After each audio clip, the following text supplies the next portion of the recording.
Hello friends welcome to साडे सமையல் இன்னைக்கு நாம சிம்பிளா ஒரு லஞ்ச் ரெசிபி தாங்க நாம பார்க்க போறோம் இத பார்க்கிறதுக்கு முன்னாடி சாடே சமையலுக்கு சப்ஸ்கிரைப் பண்ணாதவங்க சப்ஸ்கிரைப் பண்ணிக்கோங்க பக்கத்துல உள்ள பெல் பட்டனையும் கிளிக் பண்ணிக்கோங்க நான் 200 கிராம் பாசி பருப்பு ரெண்டு முறை அலசி எடுத்துர்க்கேங்க இத குக்கர்ல சேர்த்துடலாம்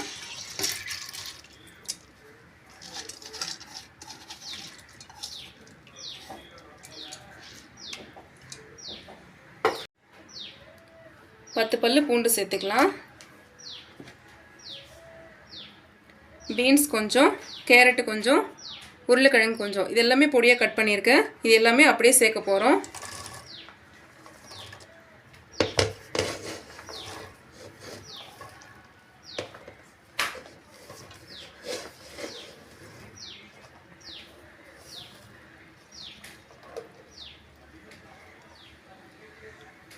காரத்துக்கு தேவையான அளவு பச்சை மிளகாய் சேர்த்துக்கலாம் இதுல நம்ம மிளகாய் தூள் சேர்க்க போறதில்ல பச்சை மிளகாயோட காரம் தான் உங்களுக்கு எந்த அளவுக்கு தேவையோ கூடவோ குறைச்சுக்கவோ சேர்த்துக்கோங்க ரெண்டு கத்திரிக்காய் பொடியா கட் பண்ணியிருக்கேன் இதையும் சேர்த்துடலாம்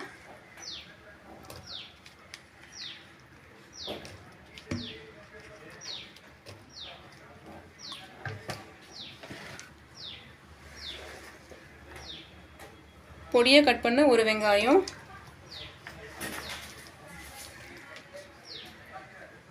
மூணு தக்காளி பொடியா கட் பண்ணி எடுத்துர்க்கேன் இதையும் சேர்த்துக்கலாம்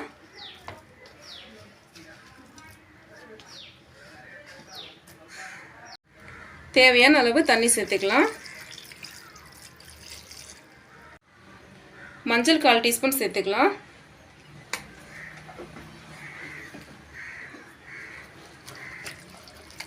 இது கலந்து விட்டு மூடி போட்டு 2 விசில் போடுங்க இந்த காயெல்லாம் வெந்துரும் சாம்பாரா ரெடி ஆயிடும்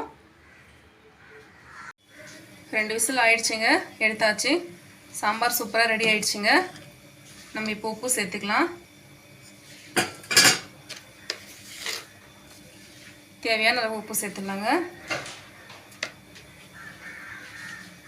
கொஞ்சமா கொத்தமல்லி தூவிக்கலாம் இந்த சாம்பாருக்கு தாளிப்பு தேவையில்லைங்க உங்களுக்கு விருப்பப்பட்டா நீங்க தாளிப்பு சேர்த்துக்கலாம் சூப்பரா பாசி பருப்பு வெஜிடபிள் சாம்பார் ரெடி ஆயிடுச்சு இப்போ நம்ம சாதம் தாளிக்க ஆரம்பிச்சிடலாம் நம்ம சாதம் தாளிக்க ஆரம்பிச்சிடலாங்க நான் பிரியாணி அரிசி 1 கிலோ ஊற வச்சிருக்கேங்க சாதம் தாளிச்சிடலாம் குக்கர்ல தாங்க தாளிக்க போறோம் குக்கர் ஹீட் பண்ணி வச்சிருக்கேன் எண்ணெய் விட்டுக்கலாம்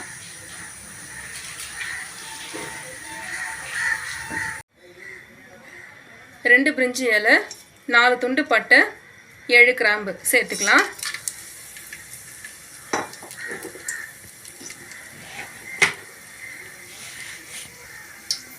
நாலு வெங்காயம் நீல வாக்குல கட் பண்ணியிருக்கேன் இதையும் சேர்த்துக்கலாம்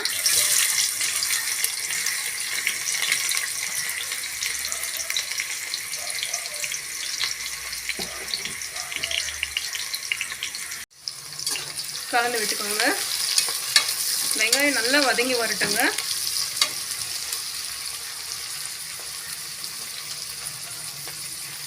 கூடவே 5 பச்சை மிளகாய் லேசா கீறிட்டு சேர்த்துக்கோங்க நல்லா வதக்கி விட்டுக்கலாம் இந்த சாதத்துக்கு நம்ம தக்காளி சேர்க்க தேவையில்லை இந்த சாதத்துக்கு காரமும் பச்சை மிளகாயோட காரம் மட்டும்தான் உங்களுக்கு அதிகமா வேணும்னா நீங்க எக்ஸ்ட்ரா ஒரு 2 சேர்த்துக்கோங்க வெங்காயம் நல்லா வதங்கிடுச்சுங்க நம்ம க்ளீன் பண்ணி வச்ச புதினா சேர்த்துக்கலாம்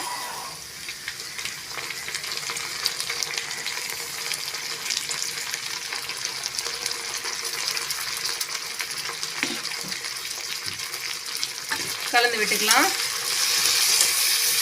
புதினா சேர்த்துட்டு ரொம்ப வதங்கணும்னு அவசியம் இல்லைங்க ஒரு 10 ல இருந்து 20 செகண்ட் போல வதக்கி விட்டுக்கோங்க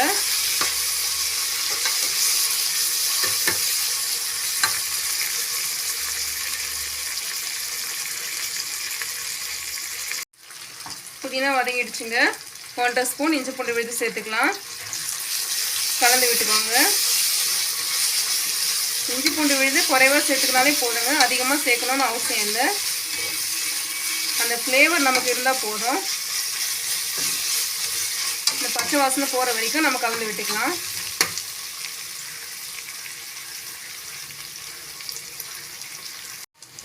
இஞ்சி பூண்டோட பச்சை வாசனை போயிடுச்சுங்க. இப்போ நம்ம தண்ணி சேர்த்துக்கலாம்.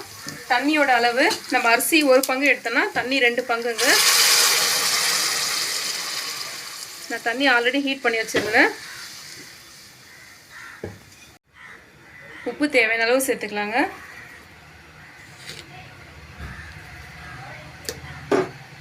இது கலந்து விட்டுடலாம். தண்ணி ஒரு கொதி வந்தோடனே நம்ம அரிசி சேர்த்துக்கலாங்க.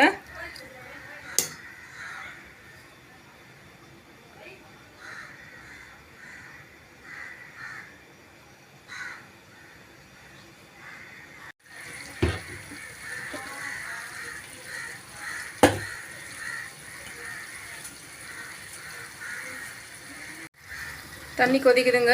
நம்ம அரிசி சேர்த்துடலாம்.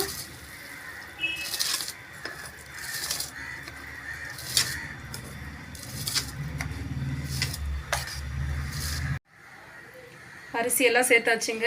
கலந்து விட்டுட்டு மூடி போட்டுடலாம். 2 விசில் வந்ததும் சாதம் ரெடி ஆகிடுங்க.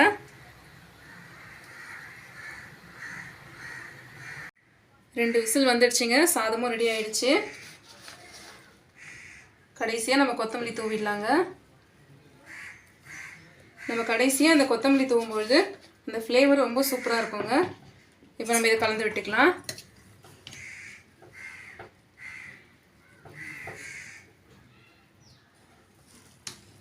பாருங்கள், சாதம் சூப்பராக வந்திருக்கு.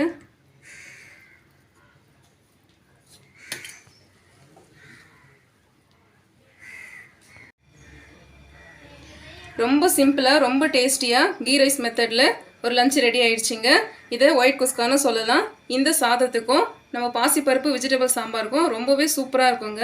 நீங்களும் இதை ட்ரை பண்ணி பாருங்கள். ட்ரை பண்ணி பார்த்துட்டு எப்படி இருக்குன்னு சொல்லுங்கள். மறக்காமல் சாட்டே சமையலுக்கு சப்ஸ்கிரைப் பண்ணிக்கோங்க. பக்கத்தில் உள்ள பெல் பட்டனை கிளிக் பண்ணிக்கோங்க. தேங்க்யூ.